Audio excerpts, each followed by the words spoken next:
Здравейте, зрители на канала Екипировка и оръжие. В днешното видео ще представя сгъваемия нож Vosted Nightshade, който се явява съвременна версия на едно традиционно тайванско острие. Най-ранните данни за производството на ножа Пачилан са от 1869 година, когато в Тайпе се появява ножарския магазин Куо Хе Чи. Ножът се продава с различни размери и е популярен сред всякакви категории на обществото, от земеделци през търговци до държавни чиновници. След края на японската окупация ножът се преименува на шилин кътър по името на големия нощен пазар в столицата на Тайван.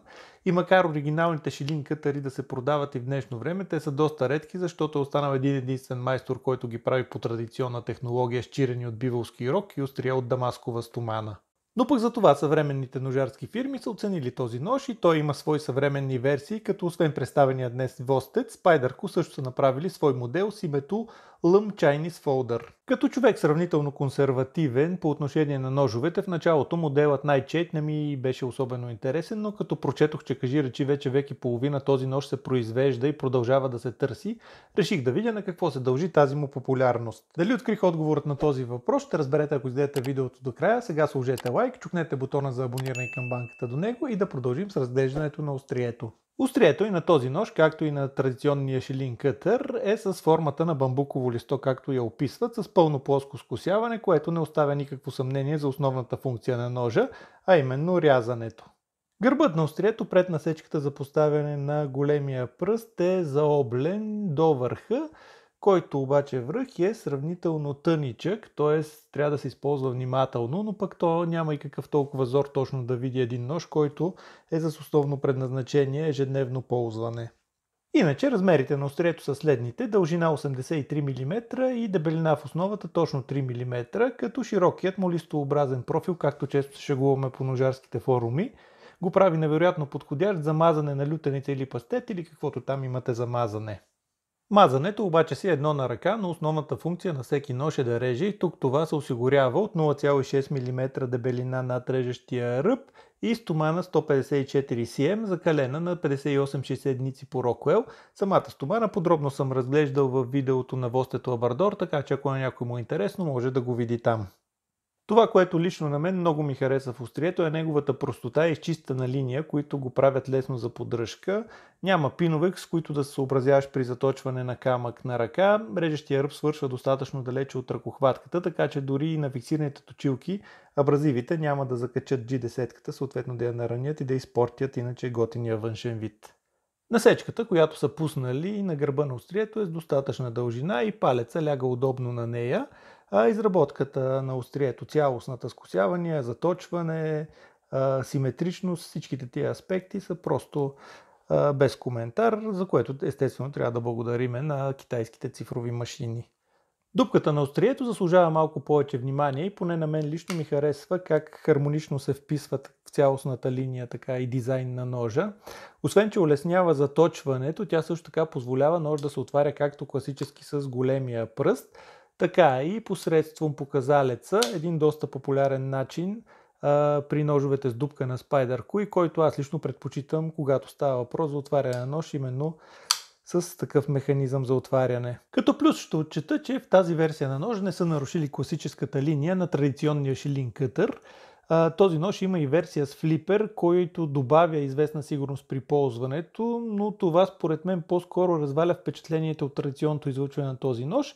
Но ако не сте чак такива естети, спокойно може да си вземете и другата версия, която е с флипера. Там отварянето е по-различно, съответно имате и малко по-високо ниво на сигурност, защото в отворено положение флипера играе ролята на гард. Механиката на отварянето и затварянето е безупречна, всичко е леко, плавно, без напрежение, за което са отговорни керамичните лагери, които се намират около осевия винт. Интересно е, че тук са заложили на скрит стоп пин, т.е. той се движи в един канал, който се намира ето тук в края на острието и съответно конструкцията е сходна с тази на трек лока, която тази фирма използва, само че липсва бутона, който да фиксира острието в отворено положение.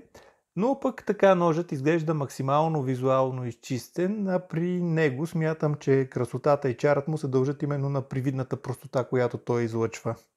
Формата на ръкохватката според тайванската ножарска традиция се определя като форма на патладжан. Сигурно е някакъв азиатски патладжан, защото българските са с друга форма, Но това не променя факта, че при диагоналния хват за рязане тя ляга абсолютно удобно и естествено в ръката. Правия хват също се чувства добре, но в моята ръка на конкретния нож му липсва малко обем, може би съвсем малко по-голям ако беше, ще да е просто перфектен. И парадоксално, но в обратен хват тази ръкохватка също е изключително удобна, макар че не си представям точно какво може да се прави с конкретния нож, конкретно в този хват. Иначе като конструкция ръкохватката е абсолютно класическа с пълноразмерни, но лекотелни, доколкото е било възможно предвид линерлок заключването линери. Съответно това е довело до намаляване на теглото до абсолютно идеалните 90 грама, като има една малко по-луксозна версия на този нож с болстъри от мед, микарта и стомана М390, която обаче тежи 118 грама. Като цветови комбинации на чирените, ножът освен представената оранжева версия има още 6 цвята на дръжката, като има и версии с чирени от микарта, както и такива с Blackstone лош покритие на острието. Преди обаче да дам отговор на въпроса, който поставих в началото на видеото, с какво точно ме впечатли този нож, ще разгледам и останалите му характеристики така набързо. Значи в случая имаме класически линерлок, както може да видите, захапва сигурно в началото на петата, по цялата ширина на пластината, фиксира в отворено положение абсолютно без луфтове, съответно в затворено положение ножът е абсолютно идеално центриран, т.е. механиката е сметната както трябва. Клипсът е еднопозиционен за носене типа, т.е. с върха нагоре, само от дясната страна, но това е естествено, тъй като линерлока няма да е много удобен на хората, които ползват лявата си ръка. Стигнахме и до разясняване на тайната на популярността на шилин кътера дори и в днешно време. А тя се крие в ъгъла, който има между острието и ръкохватката. Сега ще се опитам да го обясня максимално ясно. Ако трябва да срежете или да стържете с нож с право острие, така или по-скоро с права геометрия, като например ето този холк тук, за да се държи острието перпендикулярно на материала, който се реже или се стърже, вие трябва да щупите китката на едната страна. Съответно от биомеханична гледна точка тук се получава слабост, която освен че води до бърза умора, в същото време е и предпоставка за контузия, ако натиснете малко повече. В същото време с Nightshade китката не се криви по този начин, който е с правото острие, предвид ъгълът, който се получава. Сега от тази перспектива, която виждате, може да не виждате чувствителна разлика в това, което показвам, но мога да ви уверя, че усещането от тук до луната в момента юмрукът ми е абсолютно изправен, въпреки че просто няма как да ви го предам. Трябва да разберете все пак и ограниченията, които имам аз в снимането. Но така извършеното действие с значително по-малко напрежение позволява по този начин да се вкара много повече сила в ряза. Това го установих при рязане на картон. Просто от самата форма, от самия ъгъл, който се получава между дръжката и острието, позволява много по-силово рязане, много повече натиск и в същото време много по-малък разход на енергия. По същият начин стои въпросът с подрязванията с върха. Диагоналният хват при Nightshade без абсолютно никакво донагласяне и ножът вече, както може да видите, контактува с повърхността, съответно, която се реже, докато при нож с права геометрия, при абсолютно същото позициониране, то е доста далече от повърхността, трябва съответно да се донаглася, да се вкарва допълнителна сила, да се криви китката. Неща, които, както казах, не само, че не са ефективни така от биомеханична гледна точка, ами носят и известен риск от контузия.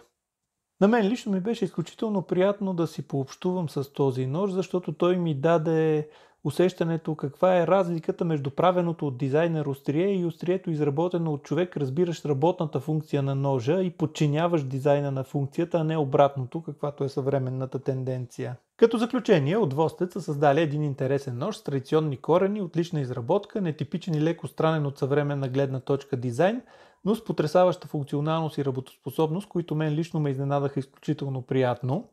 И макар че няма да се хареса на масовата аудитория, то на хората, които ценят функционалността в ежедневието, този нож съм сигурен, че ще допадне изключително много.